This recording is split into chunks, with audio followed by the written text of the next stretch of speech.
রাজসিংহাসন প্রবেশ করবো, কিন্তু কোনদিন তো এরকম শরীরটা খালি হয়েছে, এরকম ঘুম ঘুম লাগেনি, একটু ঘুম ঘুম লাগছে, ঘুম ঘুম যখন লাগছে তখন এই রাজসিংহাসনে খানিকটা ঘুমিয়ে পড়ে গিয়ে যখন ঘরে ঘরে রাজা কংস আর অন্যদিকে অন্তর্যামী ভগবান শ্রীকৃষ্ণ কি দেখা দিচ্ছেন রাজা কংসকে, ঠিক ঘুমের ঘরে প্রমাণিতে হরে কৃষ্ণ কৃষ্ণ কৃষ্ণ হরে হরে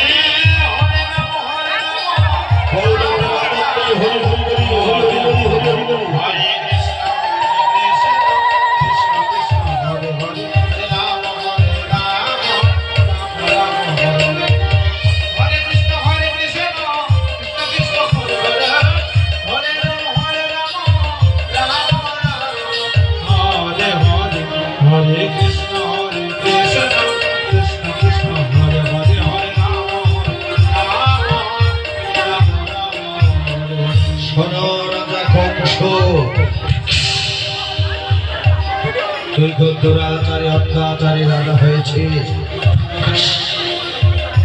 তোর অত্যাচারীদের প্রজাপতি এমনকি দেবদ্রগণ পর্যন্ত অতিষ্ঠ হয়েছে, তাই তোর অত্যাচার বন্ধের লক্ষ্যে আর মথুরা নগরীতে শান্তি সংস্থাপনের লক্ষ্যে ধর্ম সংস্থাপনের লক্ষ্যে আমি তোমারই বোন মা দ্রৌপদীর গর্ভে অষ্টম সন্তান রূপে জন্ম নিয়ে তোমার কাল হয়ে আসবো কংস, দেখি করতে পারে কিনা তোমার ধ্বংস। এবার আমি আসি। হরে কৃষ্ণ কৃষ্ণ কৃষ্ণ হরে হরে হরে রাম হরে রাম রাম রাম হরে হরে হরে কৃষ্ণ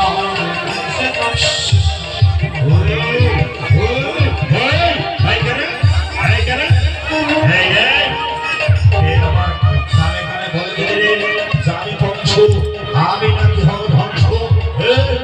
যদি নিজের কথা রাখে না সামনে এসে বল, এই তিলক জয়ী কংসের সামনে এসে বল, যদি আমার কাল হয়ে আসছিস, আমার মৃত্যুর কারণ হয়ে আসছিস। নাই নাই নাই নাই,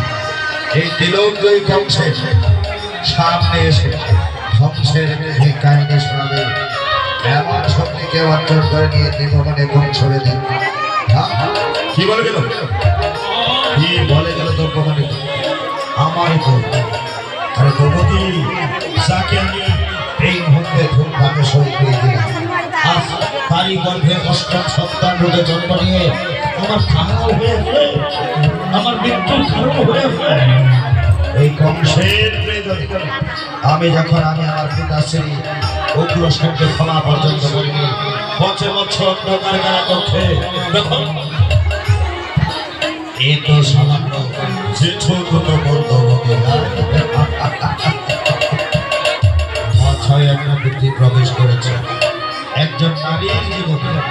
যদি তার পতি না বেঁচে থাকে কখনো গর্ভে সন্তান প্রবেশ করি না। আর হ্যাঁ, একজন মহিলার জীবনে যদি তার স্বামী না বেঁচে থাকে কখনো গর্ভে সন্তান প্রবেশ করে না, সেটাই হবে যেটা আদা হবে বোন বেঁচে থাকবে, কিন্তু বোনের গর্ভে সদ্য সন্তান আসানো বোন নায়ক ভক্তবাদী বসুদেব ওয়ারে ধরা ধাপে বেঁচে থাকবে, তবে শত্রু বলতে বংশে ধরা ধামে কেউ আসবে না। এই কে কথা আছে তো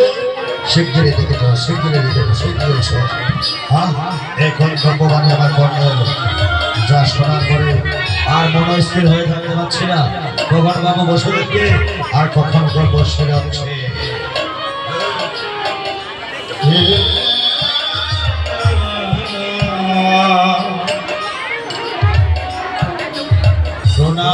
হয় মহারাজ বলুন আমরা কি করতে পারি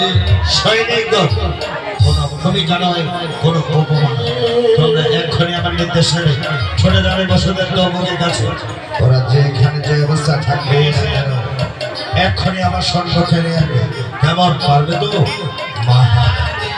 আপনি বলেছেন তো মনে করবেন হয়ে গেছে সাবাস যাও এক্ষুনি যাও প্রণাম হই আমরা এবার আসি যাও যাও যাও যাও যাও যাও